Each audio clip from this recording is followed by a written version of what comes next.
விநாயகர் சதுர்த்திக்கான ஏற்பாடுகள் மும்முரமாக நடந்து கொண்டிருக்கும் ஒரு துடிப்பான கிராமத்தில் கதை தொடங்குகிறது.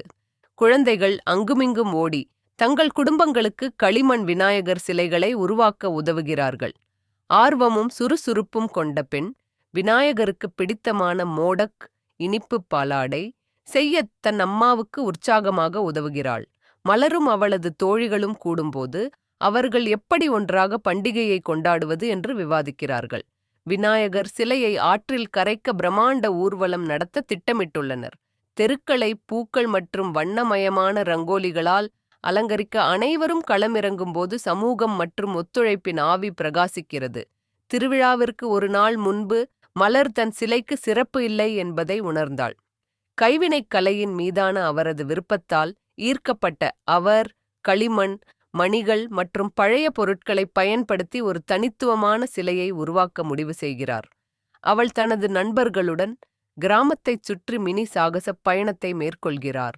சோதனைகள் மற்றும் பிழைகள் மூலம் வெடிக்கும் பலூனுடன் விபத்து உட்பட குழந்தைகள் ஒன்றாக வேலை செய்ய கற்றுக்கொள்கிறார்கள். தவறுகளை சிரிப்பாக மாற்றுகிறார்கள். அவர்கள் குறைபாடுகளில் அழகைக் காண்கிறார்கள். அவர்கள் தங்கள் சிலையை வடிவமைக்கும்போது படைப்பாற்றல் மற்றும் குழுப்பணியை வலியுறுத்துகிறார்கள். திருவிழா நாளில் கிராமம் இசை, நடனம், சிரிப்பு என உயிர்ப்புடன் இருக்கும். மலர் தனது தோழிகளுடன் சேர்ந்து தங்கள் கையால் செய்யப்பட்ட விநாயகர் சிலையை தெருக்களில் கொண்டு செல்கிறார். அவர்கள் பாரம்பரிய பாடல்களை பாடுகிறார்கள். ஒவ்வொரு வீட்டிலும் உள்ளவர்கள் கொண்டாட்டத்தில் சேர்ந்து சமூகத்தை ஒன்றிணைக்கிறார்கள். அவர்கள் ஆற்றங்கரையை அடைந்தவுடன் குழந்தைகள் குழு அனைவரையும் பிரார்த்தனைகளில் வழிநடத்துகிறது.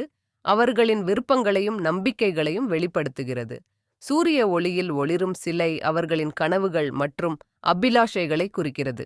ஒற்றுமை உணர்வு மற்றும் கலாச்சார பெருமை அனைவரையும் சூழ்ந்து விநாயகர் சதுர்த்தியின் உண்மையான சாரத்தை வெளிப்படுத்துகிறது. சிலையை மூழ்கடிக்கும் நேரம் வரும்போது மலர் மகிழ்ச்சியும் சோகமும் கலந்ததாக உணர்கிறாள்.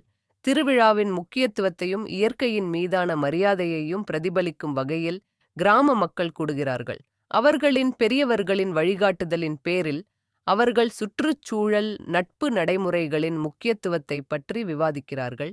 பூமியுடன் விநாயகரின் தொடர்பு பற்றிய கதைகளை பகிர்ந்து கொள்கிறார்கள். இயற்கையை மனதில் வைத்து கொண்டாடுவோம் என்று உறுதியளித்து அன்புடனும் நன்றியுடனும் சிலையை அனைவரும் ஒன்றாக மூழ்கடித்தனர்.